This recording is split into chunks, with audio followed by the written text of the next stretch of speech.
Friends, this is your Ramesh Master, Physics teacher. Today, in 8th class topic, lesson 2 friction, let us see activity 4. We will continue further. Activity 4, effect of area of contact on frictional force. Effect of area of contact on frictional force. See the two diagrams. Brick lying on floor horizontally and brick lying on floor vertically. Now, tie a string around a brick and pull the brick by using spring balance. Tie a string around a brick and pull the brick by using spring balance. We use the spring balance as a device to measure the applied force. We use the spring balance as a device to measure the applied force.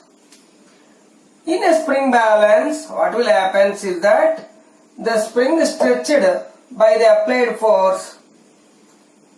In a spring balance, the spring is stretched by the applied force. The change in the length of the spring is proportional to the applied force, and hence the change in the length of the spring is proportional to the applied force. That means, as the length of the spring is more, means the applied force is also said to be more. So, the scale of the spring balance is directly gives the applied force either in newtons or in kilogram weight. So the scale of the spring balance directly gives the applied force either in newtons or in kilogram weight. Note down the value by observing the reading of the spring balance. While you are pulling this brick which laid horizontally on the floor, and note down the reading in the spring balance. Note down the reading in the spring balance. Now, two forces acting on the brick in the horizontal direction. One is the force applied capital F and the other is the friction small f.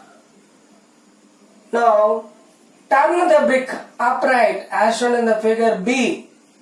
Now turn the brick upright as shown in the figure B so that the contact area with the floor becomes small. Here, the contact area with the floor becomes small.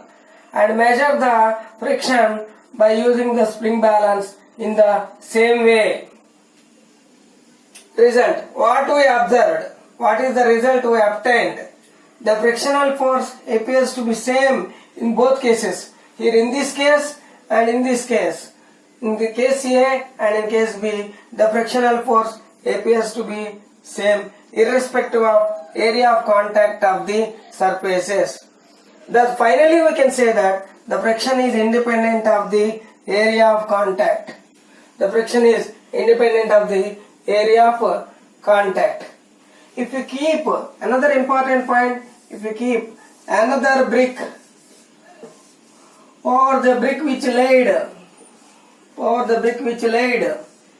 horizontally and tie it, and then you apply the force on the spring balance. Previously for 3 kilogram weight it was obtained, means now for one brick it is 3 kilogram weight, means for two bricks of same size it observes to be 6 kilogram weight.